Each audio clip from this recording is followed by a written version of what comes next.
it's Lenten season and Lenten season. Restaurant here. Restaurant here. He feels like this is a restaurant setup, but what me and my husband are planning is to discuss a little about Christ's sacrifice and Him as a gift. I've been seeing him reading the Bible. Picture, there's a picture. I've been seeing him reading the Bible, and so I suggested that you share a little about what he has read on it, and let's take it from there. This is a casual conversation. Put the spotlight on me. No. Chicken. Just started it. Okay, so what are we talking about here? We're talking about what are we celebrating here? What is Holy Week? Birthday tatay na, and then Easter Yeah. ako. So Tatay's birthday is coming up, but after Tatay's or before Tatay's birthday, it's Easter week. Easter Right? week. Yeah. And you know where Easter came from? Mm. Where? Toy Store. Dollar store. Good picture. That's what kids think about when they hear about Easter. What is Easter? I don't really know where it came That's from. not Easter So, na. I don't even know the term Easter. That's not where did the Easter bunny na. came from? Where did the eggs come from? That I don't know. I know. But when I was young, back in the Philippines, in our family, we celebrated like very solemn. You can play, you can go outside, you can. There are a lot of Okay, so things that you can't do. since we're talking about tradition, can you name one silly tradition that you grew up accustomed to During Holy Week, during Holy Week? they say you can't play because when you get bruised or you get a slight cut, it won't heal Okay. because Christ is dead. Yeah, that's also the same thing with me. Same thing with me. I don't know where it came from, but I remember one Holy Week. I think it was a Thursday or a Friday. I was on vacation with my cousins in the province, in Batangas, and I just it flashed back to me now, right? I remember playing with my cousins, and it was me, was my cousin Patrick, and another cousin, maybe his brother Marvin or Marlon. Anyways, we were jumping on this porch. That's And a no-no. It was stone, made of stone, right? And I like, so it's solid. And then I remember Patrick, he's a silly guy. I remember him when we were about to jump. So we were like, he wrapped his arm around my neck, and I wasn't even elevated. He pulled me right down. If you're watching, man. Patrick, I forgive you, but I'm just citing this as an example. He pulled me right down, so my head smashed on the floor, Zach. I got this big blood dropping on my face. And the elders, the first thing they told me is that, why are you playing? It's Good Friday, or it was Holy Thursday.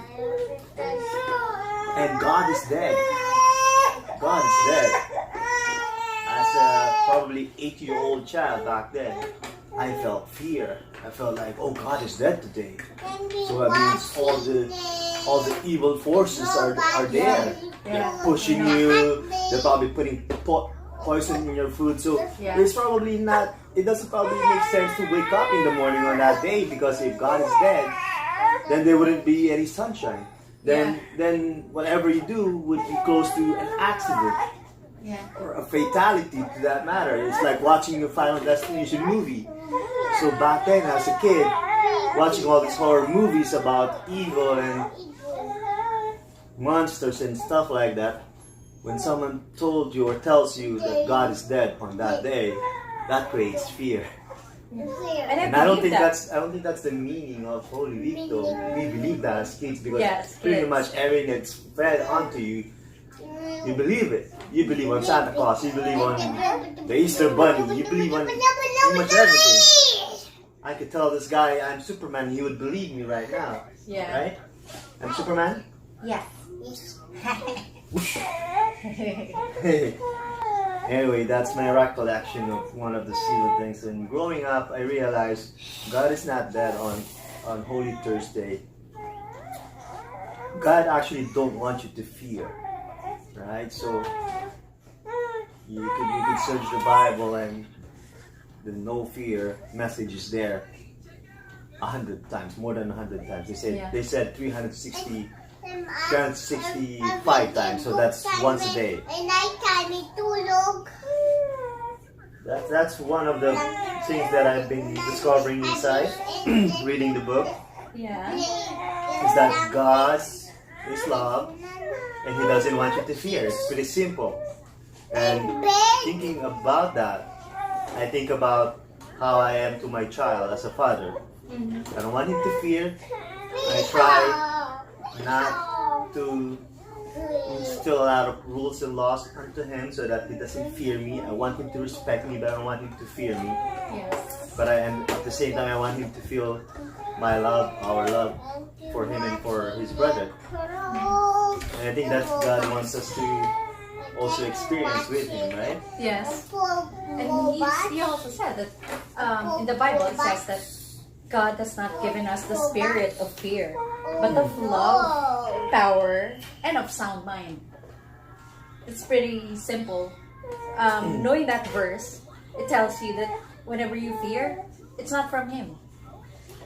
It's basically He doesn't want you to feel that way.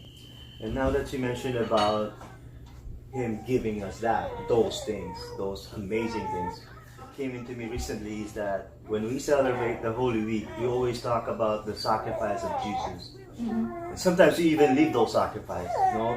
We don't eat these things, we whip ourselves. We do the sacrifices, no Netflix, no internet, whatever we can put in the jar as a sacrifice. I think Especially the food that we eat. I think that's the mentality of human beings. We want to work, we want to sacrifice, we want to contribute.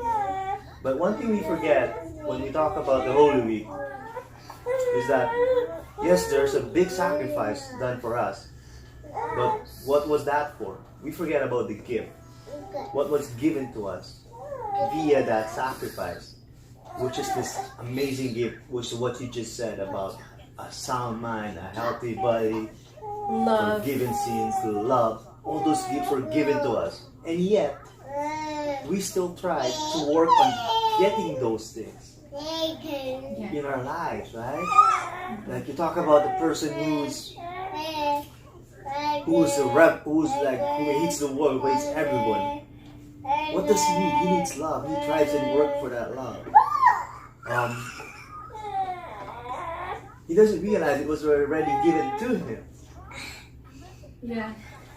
It's like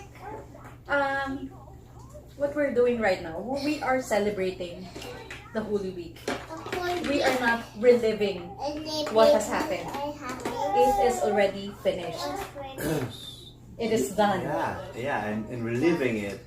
If you really want to be technical about it, if you want to relive it, good luck with that, because what you see or what you do is nothing compared to what He has done for us. Nobody can. And I think as a human being, since we are wired to work and do stuff for people or for do sacrifice, I think we are doing these sacrifices.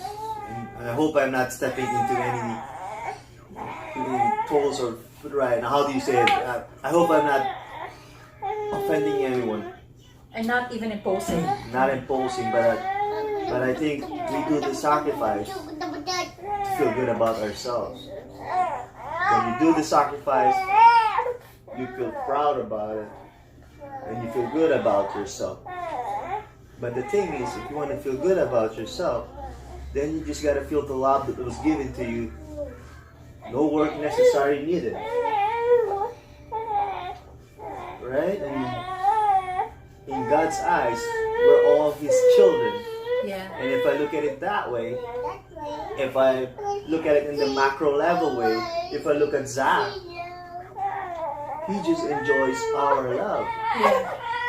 Yes, you'll see him sometimes help on doing chores and stuff.